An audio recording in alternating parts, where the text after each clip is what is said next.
What happens when a routine traffic stop turns into a life-changing moment for everyone involved? Officer Sarah Mitchell thought she was just doing her job when she arrested a man on the side of the road. But she had no idea who he was or the profound impact her decision would have on her, her department, and her entire community. The sun was setting over the quiet town of Crestwood, its golden rays stretching lazily across the open highway. The hum of cicadas filled the air as Officer Sarah Mitchell guided her patrol car along the winding road that led out of town. Her shift was nearing its end, and she was ready to call it a night. It had been a long day of mundane calls helping stranded motorists, directing traffic, and filing reports back at the station. Nothing out of the ordinary. Sarah loved her job, but there were days when it felt predictable, even monotonous. Crestwood was a peaceful place, far removed from the chaos of big cities. Most of the residents were friendly, and crime was rare. She couldn't complain. After all, this was what she had signed up for. A simple, steady career in law enforcement. But part of her craved more a sense of purpose. A moment that would remind her why she wore the badge in the first place. As she navigated the empty road, the warm glow of the dashboard lights illuminated her face. She glanced at the clock, 7:12 p.m., one more hour. She thought, already imagining the comfort of her small apartment and the takeout dinner waiting for her in the fridge. The radio crackled to life, interrupting her thoughts. Unit 17, any activity on Route 12? Sarah reached for the radio, her voice calm and measured. Negative. All clear on Route 12. Copy that, came the reply. She replaced the radio and sighed, letting her gaze drift to the horizon. The road stretched endlessly ahead, framed by tall pine trees on either side. The golden light was beginning to fade, giving way to the cool blues of twilight. Then, in the distance, she spotted something unusual, a lone pickup truck parked on the shoulder, its hazard lights blinking. A faint plume of smoke rose from the hood, twisting into the evening sky. Sarah slowed her patrol car, her curiosity piqued. It wasn't uncommon to find stranded motorists out here, but something about this scene felt different. She pulled over a few yards behind the truck, her tires crunching on the gravel. The patrol car's headlights illuminated the back of the vehicle, revealing its weathered exterior. The license plate was obscured by mud, and the bed of the truck was filled with tools, ropes, and what looked like old farming equipment. Sarah stepped out of the car, her boots hitting the ground with a dull thud. The cool evening air brushed against her face as she approached the truck, her hand resting instinctively on the handle of her holstered sidearm. "Hello," she called out, her voice firm but not threatening. "Is everything okay here?" A man stepped out from behind the raised hood, his figure partially obscured by the fading light. He was tall and broad-shouldered, wearing a dusty jacket and a ball cap pulled low over his face. His hands were rough and calloused, evidence of years of hard work. "Evening, officer," he said, his voice steady but laced with exhaustion. "Looks like my truck's giving up on me." Sarah studied him for a moment, her instincts kicking in. There was nothing overtly suspicious about him, but something about his calm demeanor made her cautious. "Do you need assistance?" she asked, keeping her tone professional. The man wiped his hands on a rag, his movements slow and deliberate. "I think it's the radiator," he said. "Not much I can do out here without the right tools." Sarah glanced at the truck's engine, noting the faint wisps of steam rising from it. "Do you have a tow on the way?" The man hesitated, then shook his head. "Not yet," he admitted. "I was hoping someone might stop and give me a hand." Sarah frowned. It wasn't unusual for people in this area to rely on the kindness of strangers,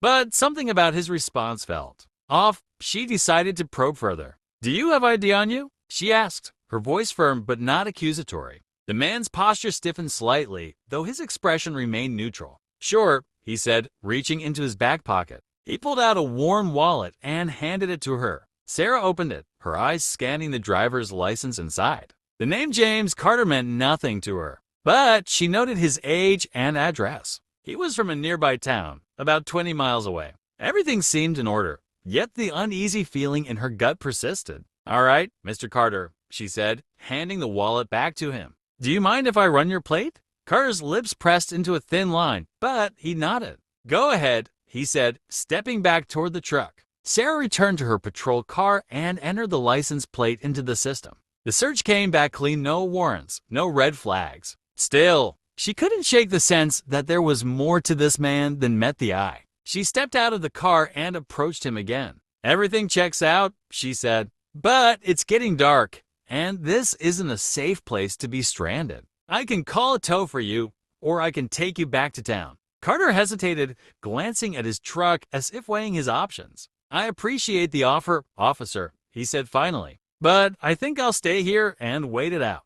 Sarah's brow furrowed. His calm, almost resigned demeanor didn't sit right with her. "Are you sure?" She pressed. "It might be hours before someone else comes along." "I'm sure," he said firmly, his gaze meeting hers. For a moment, they stood in silence, the tension between them palpable. Sarah couldn't explain it, but something about this man felt familiar. She shook off the thought, reminding herself to focus on the facts. "Well, if that's what you want," she said finally. "But if you change your mind, let me know. I'll be in the area for a little while longer." Carter nodded, his expression unreadable. "Thanks, officer," he said. As Sarah returned to her patrol car, she glanced at him one last time. He was leaning against the truck now, his hands in his pockets, his gaze fixed on the horizon. The faint glow of the hazard lights reflected off his ball cap, casting his face in shadow. Sarah pulled back onto the road, her mind racing. She couldn't shake the feeling that she was missing something important, something just out of reach. As the patrol car disappeared into the distance,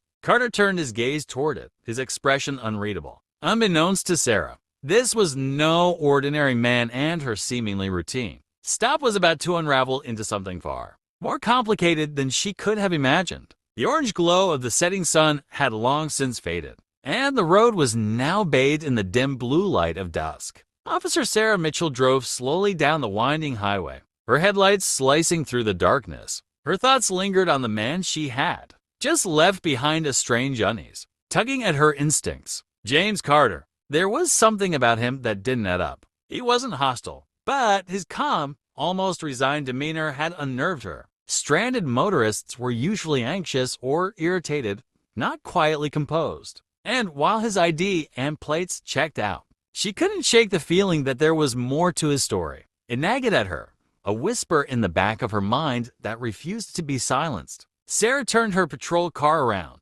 As she neared the spot where she had left Carter and his truck, her headlights illuminated a peculiar scene. Carter was no longer leaning against his truck. Instead, he was standing on the opposite side of the road, a duffel bag slung over his shoulder. He was walking away from the truck, his steps deliberate, as though he had decided to leave it behind entirely. Sarah pulled over, her pulse quickening. She grabbed her flashlight and stepped out of the car. The cool night air brushed against her face, carrying the faint smell of pine and all. "Mr. Carter," she called, her voice cutting through the silence. Carter stopped in his tracks, but didn't turn around immediately. For a moment, Sarah thought he might ignore her. Then, with a slow, deliberate motion, he turned to face her. The beam of her flashlight caught his expression tired, wary, and edged with something she couldn't quite place. "What's going on?" Sarah asked, her voice firm. "Why are you walking away from your truck?" Carter adjusted the strap of his duffel bag, his gaze steady but unreadable.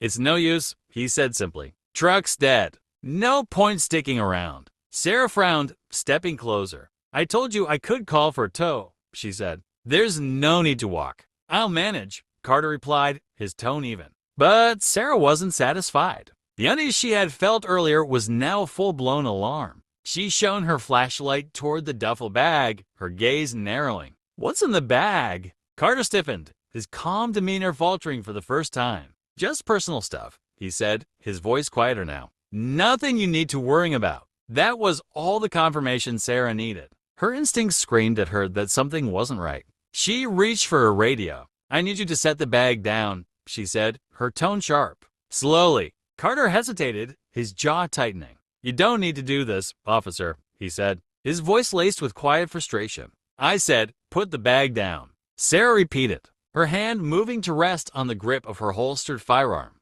For a long moment, neither of them moved. The tension hung thick in the air, the only sound the distant chirping of crickets. Then, slowly, Carter complied. He set the duffel bag on the ground and stepped back, his hands raised slightly in a gesture of surrender. "Thank you," Sarah said, her voice steady but her heart pounding. She stepped forward cautiously, her flashlight trained on the bag. Turn around and place your hands on your head. Carter obeyed, though his movements were slow, reluctant. Sarah quickly and efficiently cuffed his wrists, her training taking over even as her mind raced. She still didn't know who this man really was, but she wasn't taking any chances. With Carter secured, Sarah turned her attention to the duffel bag. Kneeling carefully, she unzipped it and peered inside. At first, she saw nothing unusual clothes, a few personal items. But tucked beneath the folded shirts was an envelope thick with cash. Next to it, a bundle of papers and what appeared to be a worn leather notebook.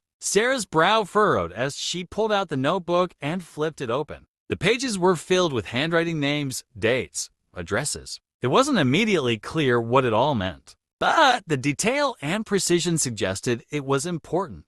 Her stomach tightened. This was more than a man stranded on the side of the road, much more. "What is this?" she demanded, holding up the notebook. Carter turned his head slightly, his expression unreadable. "It's none of your business," he said quietly. Sarah clenched her jaw. "It became my business the moment you walked away from your truck with this bag. What are you hiding?" Carter didn't respond, his silence only deepening her frustration. She grabbed the radio on her shoulder. "Unit 17 to dispatch," she said, her voice calm but urgent. "I need a unit to meet me at Route 12.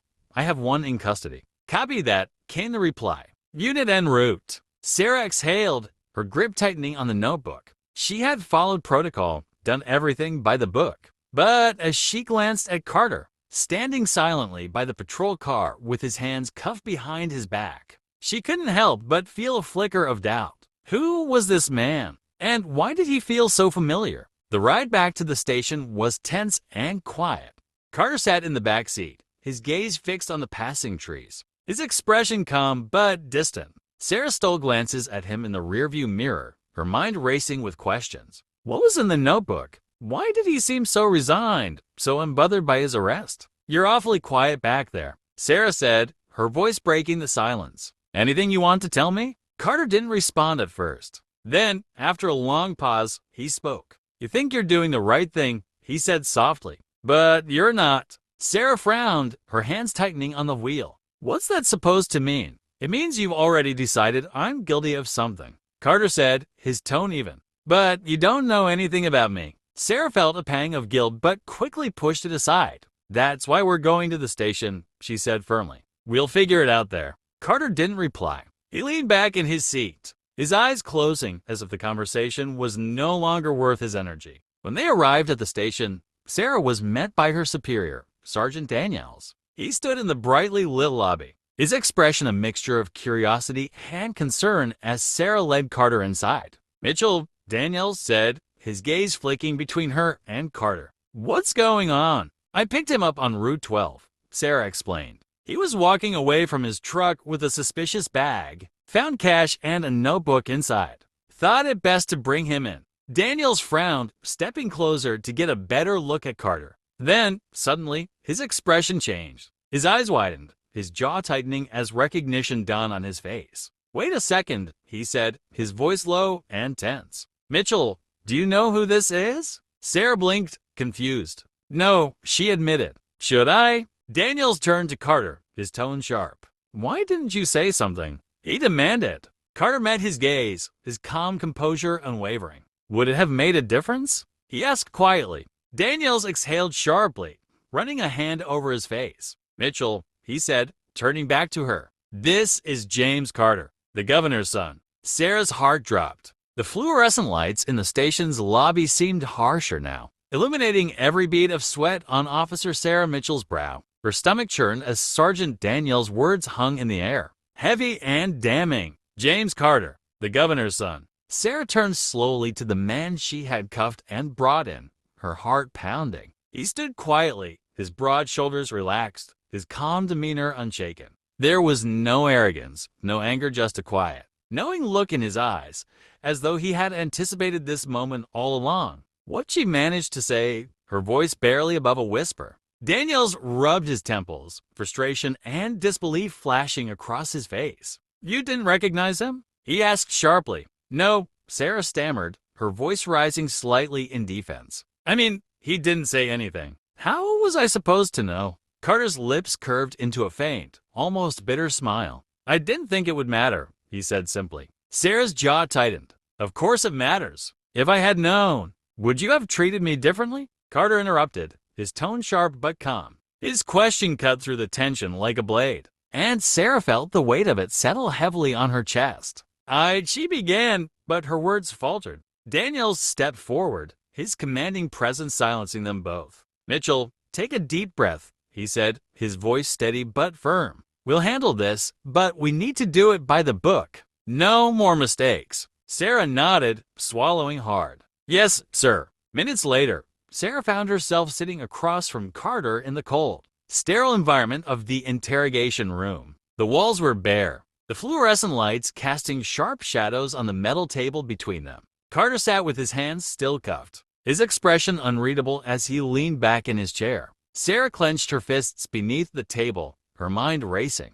This wasn't just a routine arrest anymore, it was a political minefield, and she was at the center of it. I'm sorry, she began, her voice hesitant. I didn't know who you were. Carter raised an eyebrow, his calm demeanor finally giving way to a flicker of irritation. And if you did, he asked, what difference would it have made? Sarah frowned, her cheeks flushing. I wouldn't have brought you in, for one, she said, her tone defensive. Carter leaned forward, his gaze sharp. Exactly, he said. That's the problem, Officer Mitchell. You arrested me because you didn't know who I was. Because to you, I was just some guy with a duffel bag on the side of the road. Someone suspicious, someone lesser. His words stung, hitting closer to the truth than Sarah wanted to admit. She shifted uncomfortably in her seat, struggling to find a response. I was doing my job, she said finally, her voice quieter now. Were you? Carter asked, his tone softer but no less pointed. Or were you making assumptions about me before you even asked? The right questions? Sarah opened her mouth to respond, but closed it again, the words dying on her lips. As the silence stretched between them, the door to the interrogation room opened, and Sergeant Daniels stepped in, a thick file in his hands. He placed it on the table with a heavy thud, his expression grim. We need to talk about what's in that bag. Carter glanced at the file, then back at Daniels. It's not what you think, he said simply. Daniels raised an eyebrow, then explained it. He said, Carter sighed, leaning back in his chair. The cash is mine, he said. Legally earned, the notebook. It's research. I'm working on something for my father's campaign. Research? Sarah asked, her curiosity piqued despite herself. Carter nodded. I've been looking into corruption in small-town law enforcement. He said, specifically, abuse of power and racial profiling. Sarah felt her stomach drop. Daniels frowned, flipping through the file. So, you're saying this is? What a case study. Something like that, Carter replied. I've been visiting towns like this one, observing interactions, gathering data, trying to understand the dynamics between police and the communities they serve. Sarah's face burned with shame as the implications of his words sank in. So, last night, she began, her voice trembling, was exactly what I've been writing about. Carter finished for her. His tone wasn't accusatory, but it was heavy with meaning. You saw me, a man stranded on the side of the road, and assumed I was a threat. You didn't ask why I was there. You didn't give me the benefit of the doubt. You just reacted. I was following protocol, Sarah said weakly, though even she didn't believe her own words. Protocol isn't an excuse, Carter said firmly. It's a tool, and when it's used the wrong way, it causes harm. The breaking point, Daniels closed the file with a sigh, his expression troubled. Look, Carter, he said, I understand your frustration, but this situation isn't as black and white as you're making it out to be, isn't it? Carter asked, his voice calm but unwavering. Tell me, Sergeant, if I had been someone else, someone dressed differently, someone who looked different, do you really think Officer Mitchell would have reacted the same way? Daniels didn't answer. Carter leaned forward, his gaze piercing. You can't fix a problem if you refuse to acknowledge it exists, he said. The room fell silent, the weight of his words pressing down on all three of them. An hour later, Sarah sat alone in her car, the events of the night replaying in her mind. She felt drained, the adrenaline that had carried her through the last few hours finally wearing off. She couldn't shake the look in Carter's eyes, the quiet disappointment, the unspoken challenge to do better. Her radio crackled to life, breaking the silence. Unit 17. Report to the station, the dispatcher said. Sarah picked up the receiver, her voice steady despite the turmoil inside her. Copy that, she said, as she started the car and pulled onto the road. She made a silent vow to herself. She would learn from this. She would be better, not just for herself, but for the people she had sworn to protect. Carter, Danielle said, addressing the man directly. And as the first rays of dawn broke over the horizon, Sarah felt a glimmer of hope. This wasn't the end, it was the beginning of something new. The morning sunlight streamed through the blinds of the small station briefing room, casting long shadows across the table where Sarah Mitchell sat. Her fingers drummed lightly on the edge, her mind still replaying every second of the night before. Across from her sat Sergeant Daniels, his expression unreadable as he sifted through the file on James Carter. The air between them was heavy, and every breath felt like a weight pressing against Sarah's chest. We can't sweep this under the rug, Daniels said finally, breaking the silence. His tone was calm but firm, each word landing with precision. You made a mistake, Mitchell. A big one. Sarah flinched but kept her eyes on the table. I know, she said softly, her voice tinged with regret. I thought I was doing the right thing. I was following protocol. Daniels leaned back in his chair, his gaze sharp. Protocol is a guide, he said, not an excuse. It's not supposed to replace your judgment. And last night, your judgment failed. His words hit hard, but Sarah didn't argue. She knew he was right. She had acted on instinct, on an unspoken assumption that James Carter's calm demeanor and worn duffel bag were somehow suspicious. And now, that assumption had blown up in her face. Do you know what you've done? Daniels continued, his voice quieter now. This isn't just about you or him. This is about trust in our department, trust in the badge you wear. You've undermined it. Sarah swallowed hard, her throat dry. I didn't know who he was, she said again. Though, even as the words left her mouth, they felt hollow. Daniels sighed, rubbing a hand over his face. It shouldn't have mattered, he said simply. Whether he was the governor's son or a nobody, he deserved better. James Carter's demand. The door creaked open, and James Carter stepped into the room. His presence was commanding despite his casual attire, and the room seemed to grow quieter as he took a seat across from Sarah and Danielle's. His calm composure had returned, but his eyes held a sharpness that hadn't been there before. Thank you for meeting with us, Mr. Carter, Danielle said, his tone professional. We want to resolve this in a way that's fair to everyone. James's gaze flicked to Sarah, lingering for a moment before returning to Danielle's. Fair, he echoed, his tone laced with quiet skepticism. Fair would have been not getting arrested for walking away from my truck. Sarah's cheeks flushed, but she forced herself to meet his gaze. I'm sorry, she said, her voice trembling slightly. I was wrong. I made assumptions about you, and I shouldn't have. James studied her for a long moment, his expression unreadable. Do you understand why it happened? He asked finally. Sarah hesitated. I think so, she said, her voice barely above a whisper. James's eyes narrowed slightly. You think so? He repeated. That's not good enough. Daniels interjected, his tone measured. Mr. Carter, Officer Mitchell has acknowledged her mistake. She's prepared to take responsibility. This isn't just about responsibility, James said, cutting him off. His voice was calm but firm, his words carrying a weight that filled the room. It's about accountability. It's about making sure this doesn't happen again to me, or to anyone else. He turned his attention back to Sarah, his gaze piercing. Do you know how many people don't get the chance to explain themselves? How many people are judged on sight without a badge or a uniform to protect them? Sarah's chest tightened. I don't know, she admitted. James leaned forward, his voice softer now, but no less intense. You should, because if you don't understand the problem, you'll never fix it. Daniels nodded slowly, his expression thoughtful. You're right, he said. This isn't just about one mistake. It's about the culture that allowed it to happen. James sat back, his gaze steady. So, what are you going to do about it? He asked. Daniels exchanged a glance with Sarah, then straightened in his seat. We're going to review our training protocols, he said. Make sure our officers understand the importance of context and discretion. And we'll implement mandatory cultural sensitivity training. James raised an eyebrow. And what about her? He asked, nodding toward Sarah. Sarah flinched, but didn't look away. I'll take the training, she said quickly. Whatever it takes to make this right. James tilted his head slightly, his expression contemplative. "Words are easy," he said. "Actions are harder."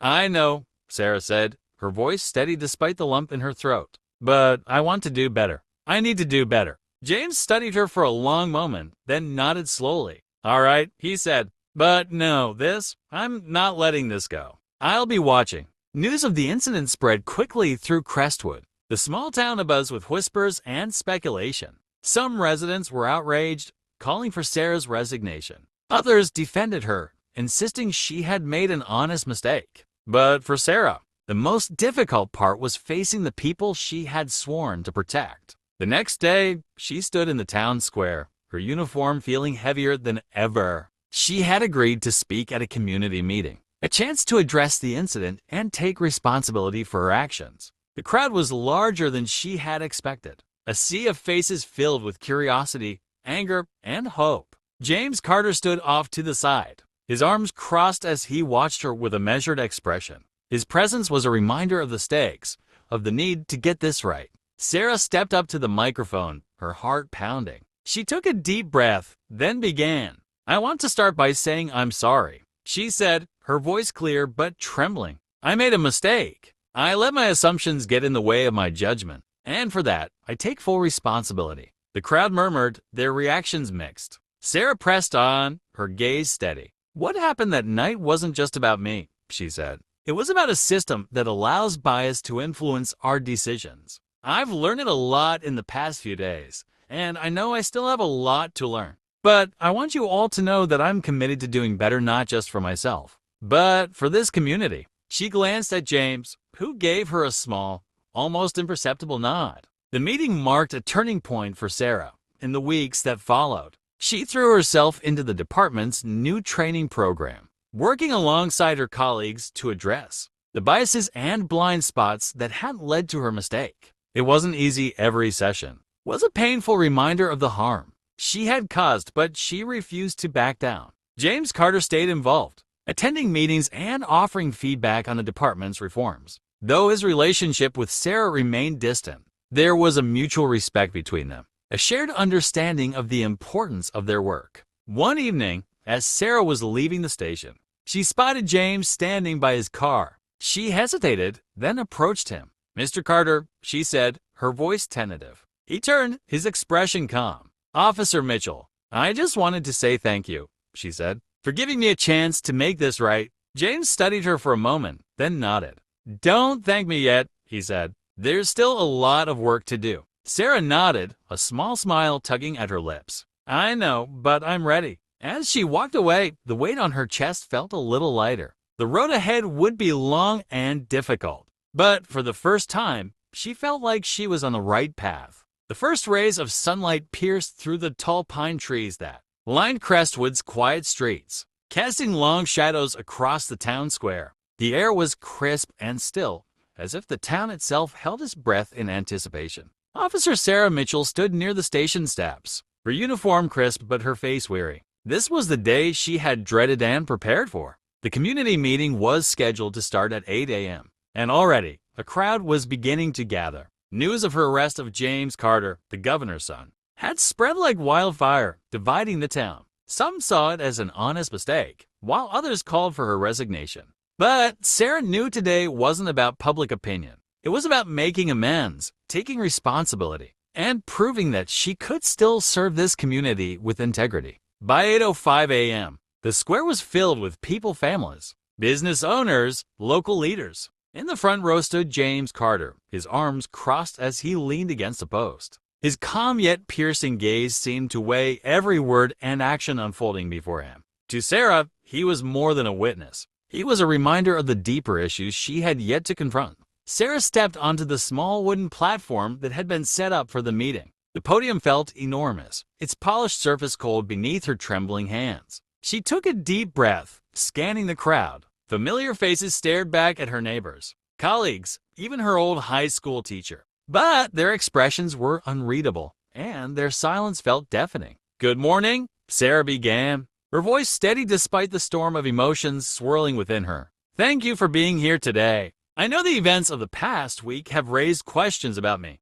about this department, and about the values we stand for. I'm here to address those questions and, more importantly, to take responsibility for my actions." The crowd remained silent, their eyes fixed on her. "Last week, I arrested a man on Route 12. Sarah continued. "At the time, I believed I was following protocol. But I now see that I allowed my assumptions to cloud my judgment. I failed to give James Carter, the governor's son, the respect and fairness that every person in this community deserves. And for that, I am deeply sorry." Murmurs rippled through the crowd, but Sarah pressed on. "I've spent the past week reflecting on what happened, and I've come to understand that my actions were not just a mistake. They were a symptom of a larger issue, one that affects not just me, but all of us. As police officers, we hold a unique position of power, and with that power comes the responsibility to act with compassion, fairness, and integrity. I failed to meet that responsibility, and I know I have a long way to go to earn back your trust."